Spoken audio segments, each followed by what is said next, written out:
एक मत के अनुसार वेद और पुराणों की रचना एक ही आदि पुरुष यानी ब्रह्मा जी के द्वारा की गई थी।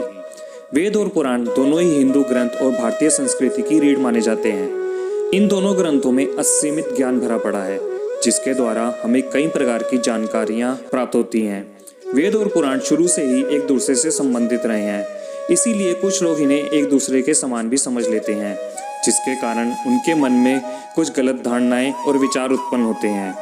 एक ओर जहां वेदों को हिंदुओं का धर्म ग्रंथ माना जाता है, वहीं दूसरी ओर पुराणों को नहीं। अब सवाल यह उठता है कि अगर पुराण हिंदुओं के धर्म ग्रंथ नहीं है तो फिर क्या है, और अगर दोनों ही एक दूसरे से संबंधित रहे हैं तो फिर अलग अलग क्यों? आखिर क्यों पुराणों को भी हिंदू संस्कृति की रीढ़ माना जाता है? नमस्कार दोस्तों, मैं हूं आरके, आप देख रहे हैं इंस्टा ज्ञान।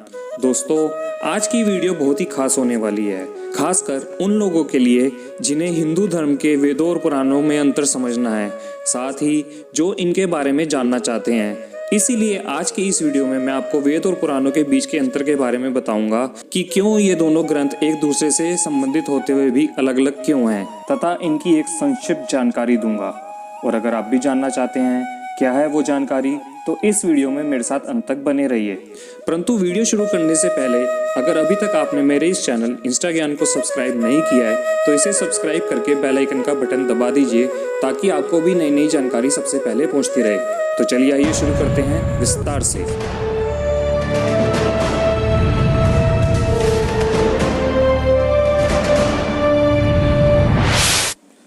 दोस्तों, वेद धर्म ग्रंथ है तो पुराण इतिहास ग्रंथ। वेद में निहित ज्ञान के अत्यंत गुण होने के कारण आम आदमियों के द्वारा उन्हें समझना बहुत कठिन था। इसलिए रोचक कथाओं के माध्यम से वेद के ज्ञान की जानकारी देने की प्रथा चली। इन्हीं कथाओं के संकलन को पुराण कहा जाता है, अर्थात पुराण वेदों का ही विस्तृत एवं सरल स्वरूप है। यानी जिन बातों का उल्लेख वेदों में संक्षिप्त रूप से किया गया है, उन्हीं बातों का उल्लेख पुराणों में विस्तृत रूप से किया गया है।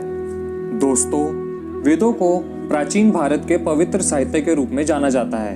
वेद न केवल भारत में बल्कि पूरे विश्व के सबसे प्राचीन ग्रंथ हैं। साथ ही वेद संसार के सबसे पुराने लिखित दस्तावेज भी। वेदों के उल्लेखों को वैज्ञानिकों ने भी सही माना है। ऐसा कहा जाता है कि वेदों से ही विश्व के अन्य धर्मों की उत्पत्ति हुई और लोगों ने अपनी अपनी भाषा और अपने ढंग से वेदों के ज्ञान को अपने जीवन में उतारा। वेद शब्द की उत्पत्ति संस्कृत के विद शब्द से हुई, जिसका अर्थ है ज्ञान। इसीलिए वेदों को ज्ञान ग्रंथ भी कहा जाता है। परंतु यह ज्ञान मानव निर्मित नहीं है, यह पूर्ण रूप से ईश्वरीय है। क्योंकि यह ज्ञान ईश्वर द्वारा ऋषि मुनियों को सुनाया गया था, इसलिए इसे श्रुति भी कहा जाता है, जो कि स्मृति के रूप में याद रखा जाता था। इसीलिए इसे स्मृति और बुद्धि पर आधारित ग्रंथ भी कहा जाता है। वेदों में मानव की हर समस्या का समाधान है। वेदों में ब्रह्मा, देवता, ब्राह्मण, ज्योतिष, गणित, रसायन, औषधि, प्रकृति, खगोल, भूगोल, धार्मिक नियम, इतिहास, रीति रिवाज आदि लगभग सभी विषयों से संबंधित ज्ञान भरा पड़ा है। वर्तमान में हम वेदों को 4 नामों से जानते हैं: ऋग्वेद, यजुर्वेद, सामवेद तथा अथर्ववेद। ऐसा माना जाता है कि अग्नि, वायु और सूर्य देव की तपस्या करके ऋग्वेद, यजुर्वेद और सामवेद के ज्ञान को प्राप्त किया। इसलिए इन वेदों को अग्नि, वायु और सूर्य से जोड़ा जाता है। वहीं अथर्ववेद को अंगिरा से जोड़ा जाता है। ऋग्वेद ये सबसे पहला और प्राचीन वेद है। इसमें 11,000 मंत्र हैं। इसमें देवताओं के आह्वान कैसे किया जाए वे सभी मंत्र हैं। साथ ही चिकित्सा, भौगोलिक स्थिति, देवताओं की प्रार्थना और देवलोक में देवताओं की स्थिति के अतिरिक्त अनेक बातों का वर्णन मिलता है। यजुर्वेद के 2 भाग हैं, शुल्क और कृष्ण। इस वेद में यज्ञ की वास्तविक प्रक्रिया के मंत्रों का उल्लेख है। सामवेद, इसमें ऋग्वेद की रचनाएं गीत के रूप में हैं। इसमें लगभग सभी मंत्र ऋग्वेद से ही लिए गए हैं। इसमें अग्नि, सविता और देवताओं के विषयों में उल्लेख मिलता है। अथर्ववेद, इसमें प्रकृति, औषधि अर्थात जड़ी बूटी, आयुर्वेद, रहस्यमय विद्याओं आदि का उल्लेख है। पुराण का अर्थ है पुरातन या प्राचीन। पुराण में हजारों नहीं बल्कि लाखों सालों की परंपरा, इतिहास, संस्कृति और वैदिक ज्ञान को समेटने का प्रयास किया गया है। पुराण इतिहास का ही सार है। परंतु पुराण पूर्ण रूप से इतिहास नहीं है।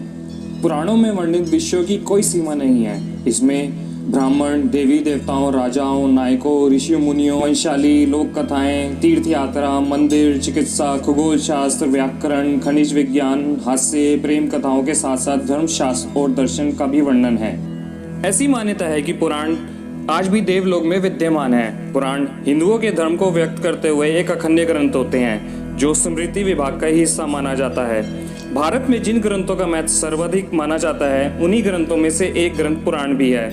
अब तक 18 पुराणों का वर्णन किया जा चुका है, जिसमें 6 ब्रह्मा, 6 विष्णु और 6 महेश्वर को समर्पित हैं। भगवान विष्णु को समर्पित 6 पुराणों के नाम हैं विष्णु पुराण, नारद पुराण, वामन पुराण, मत्स्य पुराण, गरुड़ पुराण और श्रीमद् भगवत पुराण। ब्रह्मा जी को समर्पित पुराण है ब्रह्म पुराण, भविष्य पुराण, अग्नि पुराण, ब्रह्मवर्ते पुराण, ब्राह्मण पुराण और पद्म पुराण। और महेश्वर अर्थात शिव जी को समर्पित पुराण है शिव पुराण, लिंग पुराण, कर्म पुराण, मार्कंडेय पुराण, स्कंद पुराण और वाराह पुराण, जिसमें अलग अलग देवी देवताओं को केंद्र मानते हुए पाप और पुण्य, धर्म और अधर्म, कर्म और अकर्म की गाथाओं को बताया गया है। इतना ही नहीं, यहाँ तक कुछ पुराण ऐसे भी हैं जिसमें अब तक सृष्टि के आरंभ से लेकर उसके अंत तक का पूरा विवरण मिलता है। एक और जहाँ वेद अर्थ ग्रंथ है, वहीं पुराण इतिहास ग्रंथ। वेद सभी प्रकार के ज्ञान को दर्शाता है, जबकि पुराण काल्पनिक इतिहास है जिसमें महापुरुषों को अपने हिसाब से चित्रित कर उन्हें प्रस्तुत किया गया है। वेदों में किसी भी राजा आदि का वर्णन नहीं होता, जबकि पुराण में कई राजाओं के विषय में वर्णन किया गया है। वेदों की रचना ईश्वर के द्वारा हुई है, जबकि पुराणों की रचना ऋषि मुनियों के द्वारा। वेदों में मानव जीवन से संबंधित हर बात का वर्णन है। वेदों में श्लोकों के माध्यम से नियम बताए गए हैं कि जीवन में हर कार्य व्यवस्थित ढंग से कैसे किया जाए। परंतु कलयुग में मनुष्य के लिए वेदों को समझना बहुत ही कठिन है। प्रत्येक तथ्य के पीछे क्या धारणा और मंतव्य है, यह हमारे लिए समझना बहुत ही मुश्किल है। इसलिए पुराणों में वेदों के नियमों को कहानियों के माध्यम से समझाने का प्रयास किया गया है।